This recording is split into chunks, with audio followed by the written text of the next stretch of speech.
The Orlando Magic stumbled out of the starting gate 1-4, but have since righted the ship a bit, winning 4 out of 6. The Knicks, meantime, unbeaten at home, and the only team in the East ranking in the top 10 in both offensive and defensive rating. We head to the Garden, where Angel Gray will be working the sidelines tonight. Good evening, Angel.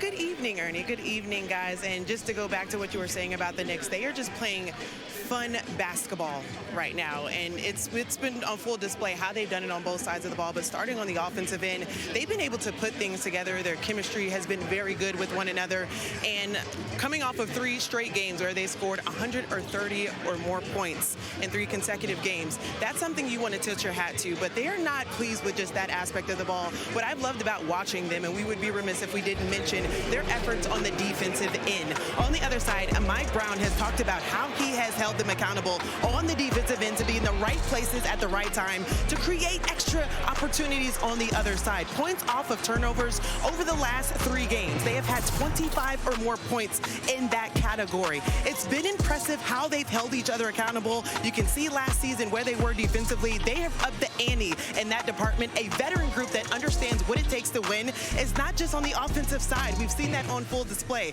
Defensively, how are they going to hold themselves accountable? And it really is led by the entire starting 5, but it's been fun to watch how Jalen Brunson has took accountability for everyone on the floor on the defensive side to create those extra points off of turnovers, guys. Angel Gray, thank you very much for the time. Enjoy the game tonight at the Garden. I'm laughing. Because the Knicks do realize they got to win on the road, though. You can't go 7-0 at home and 0-3 on the road. So you'll be 41-41. Yes, you will. Good math. So it's like, as well as they're playing, we have the best teams in basketball have winning records on the road. That is what separates you from being a good team to a great team, is the ability to go on the road, silence the crowd, guys who typically play well at home play even better on the road. That separates championship basketball. Yeah, but I actually like what they're doing because, to me, they got a bunch of new players. They got a new coach. They need to get off to a good start. And whether they're playing at home or the road, they're going to win some games on the road. To me, I still think they are the favorite in the East. I think them and favorite? Yeah, hell yeah. Okay. I think them and Cleveland are the 2 best teams in the East. But the reason I'm not worried about the home-road disparity is because they needed to get off to a good start. Because they've got to learn Mike Brown. You know, I got nothing but love and respect for Tibbs, but it's like night and day the way they play. Yeah, it has been a favorable home and road schedule to start off. In the meantime, one of the things Mike Brown has installed here is this defensive player of the game after a win, and they put the hard hat on him and the orange vest and the Timbs hanging around him like a chain. Yeah, what? That's cute. Mike Brown is a players type coach. You know, he loves having a relationship with the guys. He's free. You know, he holds them accountable. He's not a big yeller. Chuck makes a great point. They have to learn Mike Brown, but I love the way they're playing. I'm not going to get too high on them. I'm glad that they're winning at home because, you know, when you want to establish yourself as a team, you want people to understand you're not going to come in this building and win. They will figure it out on the road, but I'm not going to get too high on them because every time we get high on them, they let us down. Yeah, the Knicks they have the talent to win the Eastern Conference without question. They have everything you asked for. Win it? To win they have the talent. They almost won it last year. They had the talent to win it last year. Yeah, well, close to it. They were playing 5 guys last year. Yeah. They needed this roster. If Tibbs had this roster, it'd be different. But Cleveland is the favorite. If you're like again, winning on the road early is important. Can they beat Cleveland? Yes, they can beat Cleveland because other teams are not as good as they're going to be later on. Well, they didn't. They beat Cleveland last year. Cleveland lost to Indy last year. So they lost to Indy, and Indy obviously without Miles and without Halliburton. The Knicks are the favorite in the East, in my opinion. But if you look at on the opposite side, you look at a team like Oklahoma City, who's played 11 games. They're 6-1 on the road. Well, that's a different animal right there. That's the animal you're trying to beat. Well, we're talking about the Eastern Conference. As we're looking at Cat, answer me this, because with a new coach, Mike Brown has a different way of looking at Karl-Anthony Towns, wants him moving around, doesn't want defenses to be able to think, oh, he's just coming here to the top. And he wants to diversify him a little bit. Do you guys have experience when a new coach takes over, tinkering with what you're accustomed to? Well, when you get a new coach, it's like it's a big difference, Ernie, because every coach has to have his own identity. He has to have his own style. The Knicks, they needed to get better offensively. They were too much Jalen one-on-one, Karl just shooting threes. I really think it's going to help them in the big picture, because as great as Jalen is, just going 1-on-5 every night, that's one of the reasons they broke down. Mm-hmm. And it's easy to play defense against teams like that. You see their points. They're moving. And a ton more threes, too, from number 27 in the league to number 3, about 10 more a night. I think it's a great question, but not for these two guys. No, that's not true. Because when a new coach comes in with Shaq, he's adjusting to Shaq. When it comes in with Charles, he's adjusting to Charles. Like, he's figuring out a way to make you a better player, for everyone else. For a guy like myself, or even not even to the level, but even Karl-Anthony Towns, like when Rudy Tom Jonathan took over, he stopped the pick and roll.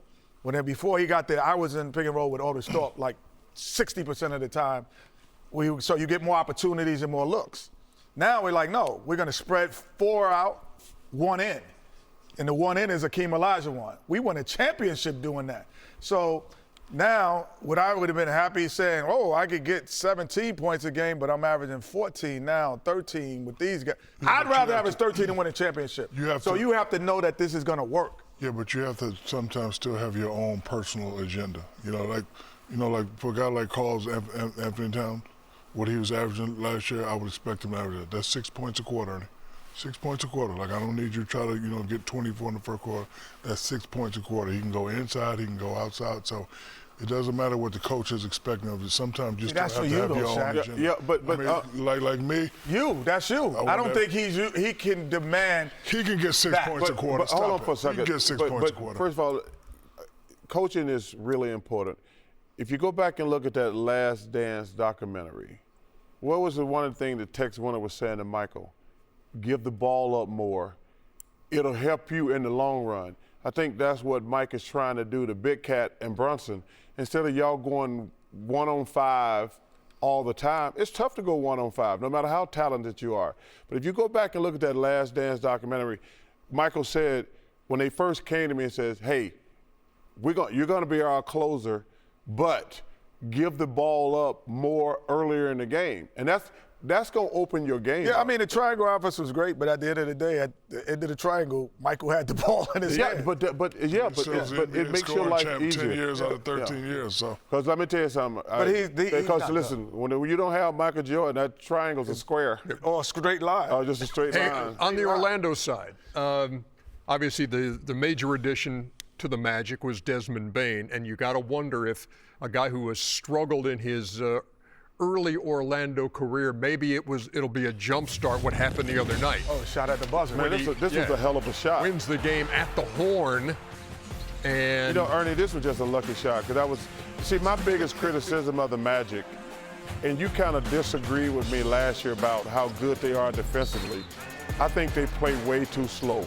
And they've picked up their pace this year. Yes, they really need to pick up their pace, because they have enough good players.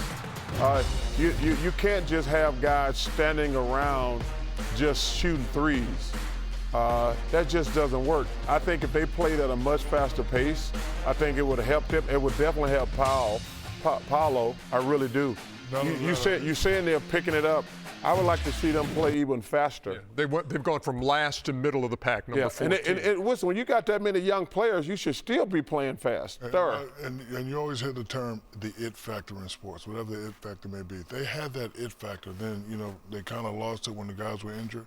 They need to somehow get that back, because I remember, we was talking about this team with much excitement. They don't have a lot of big name players. They got Paolo, they got the Wagner boys, but they have to get that it factor back, especially on the defensive end. Yeah, Desmond Bane, he'll come around. It would be, not to this degree, but Shaq, you like the ball on the left block, right? When you were on the left block? Yes. Okay.